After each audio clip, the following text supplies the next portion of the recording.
so easy for me to give other people compassion and give other people understanding and grace and forgiveness and patience, and I maybe already said patience, but it's a big one. It's so easy for me to give those kinds of things to other people, and yet it is so hard for me to give those things to myself. I can be so harsh on myself, and I mean, it's not really me being harsh on myself. I know that's not my true voice. I know that those are just the other voices in my head, my inner critic and my pain body and all those other voices that try to get to me and try to convince me that I'm not worthy and try to keep me shut down so that I can't interact fully with the world and I can't do the things that I'm meant to do in the world. I really do believe that there are forces that want to keep us from being our full, best, brightest selves, because think of the good that we could do in the world in that way. And these voices, these things that we've heard throughout our lives from our culture and our society and from people in our lives sometimes who were not kind to us in our pasts, those things can really sink in and create this way of being that makes it hard for us to see the truth sometimes, to see the truth of what is actually happening. So I want to today give you, I'm going to switch to the other hand now, give you some encouraging words and reminders, okay? And these are reminders for you, and these are reminders for me. These are reminders for all of us, okay? And the very first one of those is the one that I like to say all the time. That you are lovable, okay? You are lovable. You are profoundly lovable. You are lovable and valuable and irreplaceable. You are so valuable. You are so important in this world. You are a piece of the puzzle. You are a piece of a beautiful tapestry.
tell you, my friend, that you do not have to apologize.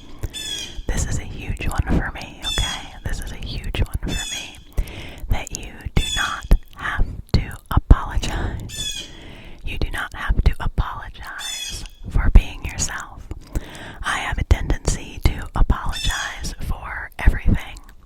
It's like this weird safety net that I have developed in my life that I think that if I just apologize for everything, then somehow I'll be safe. If I apologize for everything and say I'm sorry for everything, then somehow I won't hurt anyone or I won't have done anything wrong. But in reality, when you're apologizing for everything, what I have found is that I'm just sort of releasing responsibility for everything that I do, which is the opposite of what I want to do. I want to take responsibility for my actions, and I want to repair things when I need to. If I have actually hurt someone, or if I've made a mistake, or if I've not had my best moment and done something hurtful, then I want to repair that. But when I'm just apologizing for everything, it just makes everything, I don't know, it just sort of makes everything generic and makes what I'm saying not really count. And I have found, as of late, something that's interesting for me is that I always think that when I'm apologizing, that's something, I think it's been ingrained in me that apologizing will make other people feel better. If I apologize to someone, then it will make them feel better. But when I'm apologizing out of habit or out of fear or out of self-reproach, those apologies do not make other people feel better. They actually make the people I care about not feel good. Sometimes they make those people feel sad. They can make them feel triggered. Something that Justin always says to me is that when I apologize for something, sometimes he doesn't know what to do with that. It's like, what do I do with that? But if I approach things differently, if instead of saying, I'm sorry that I'm this way, I'm sorry for being so emotional, if instead I say, thank you for being here with me through this emotional time, then Justin always says, well, that's something I can do with that. I can do something with that. That's something I can do something with. And I've had that experience with other friends lately that when I think I'm apologizing in a way that's going to help the situation, but in a lot of instances, it actually does not. It actually brings up other difficult feelings for other people. And so instead of just apologizing by default for things, I try to think about what I'm really feeling. And when I'm saying I'm sorry, what am I really saying? If I'm saying, oh, I'm sorry, I might actually be saying, I'm afraid that I'm hurting you right now. Or I might be saying, I'm afraid that I'm alienating you from me right now. I'm afraid that I'm pushing you away. I'm afraid that I've done something irreparable to our relationship and I don't want to lose you. And if I say those things, instead of just saying, I'm sorry for being me, I'm sorry for feeling what I feel, I'm sorry, then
okay to not be perfect.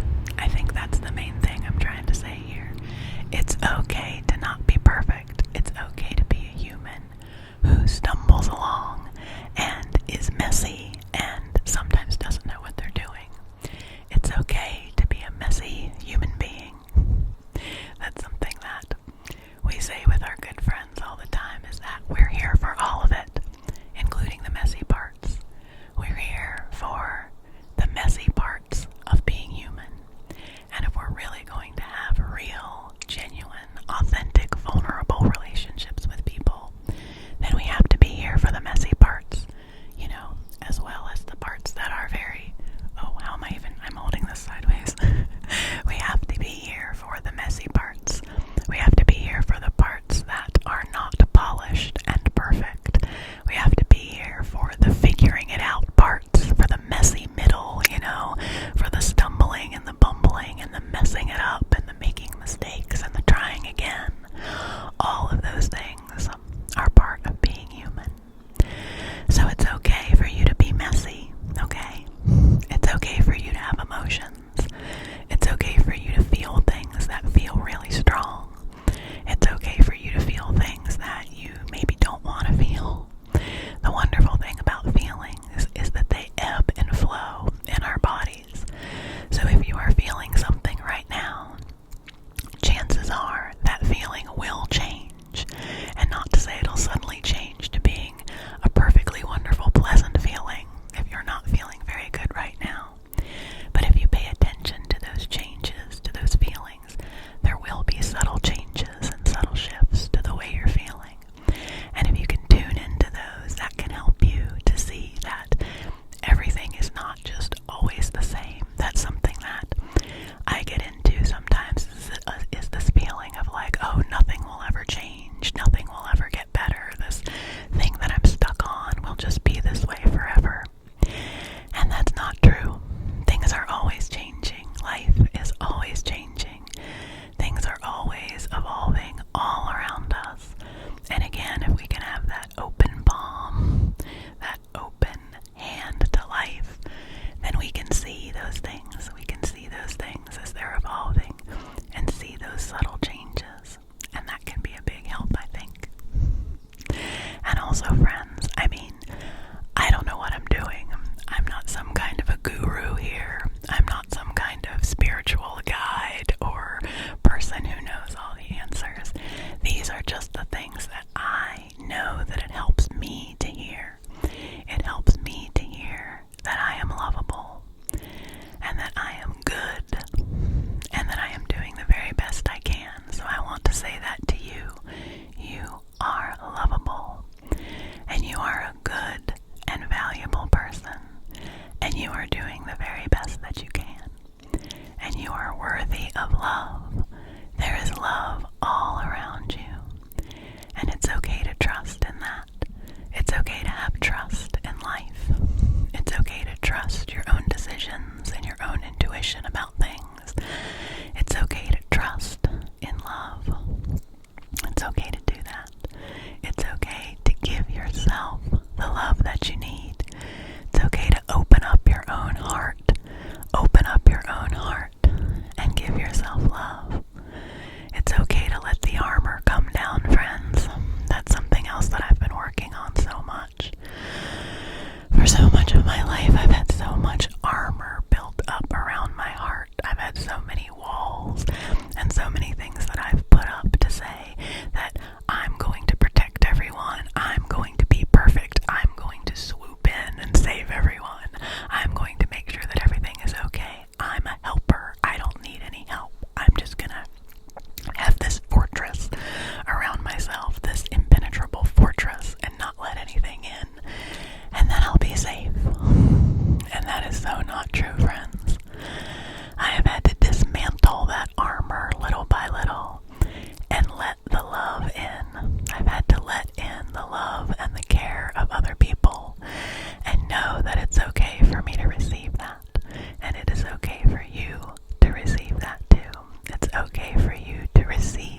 are forgiven, and you are a good person. You are a good person. You are a good person, and I care about you, and I believe in you, and I know that things are going to get better for you. If you're going through a rough time right now, I know that things will get better for you. I truly believe that. And I'm lifting you up right now. And I'm lifting you up, up, up, up, up, up, up. I'm lifting you up, up, up, up, up right now. And I'm sending you a lot of love because you deserve that. And you do deserve help. You do deserve help and support. Even if you are a person who is a helper and likes to help other people, and that's part of your nature, you can still receive help too, okay? Just because you are a helper does not mean you cannot also be a helpee, okay? You need to be a helpee. You need to be a receiver of help, because the more love and support that you can let into your life, then the more you have to give to others, the more you can let your vessel fill up, the more you can fill your cup with love and support, then that will give you more to give to others when the time comes. And to me, that's what a beautiful life is, and beautiful relationships are all about, is filling each other's cups, you know, that I can support and love others and help fill their cup when they need it, and then they can do the same for me. And I think that's what true abundance is. True abundance is being able to share love with others and to receive that love for yourself. And I truly believe that when you do that, that is self-perpetuating, and that the love will keep growing. And I know for me, the more grasping I am, the more scarcity I feel around love and what I need, and the more I feel that I have to grip and control and make things happen, then that abundance starts to dwindle. I don't see the abundance. It's always there, but I can't see it. And I get in this scarcity mindset. So I try to keep myself in that mindset of abundance and love. And one of the things I've really been working on lately is self-care and that element of self-love. And sometimes I don't even like the word self-care. And so often when I read about self-care, it says things like, you know, take a bath, give yourself a manicure, like, you know, whatever, go to a spa, like all that kind of stuff. And I mean, those things can be nice if you're in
I don't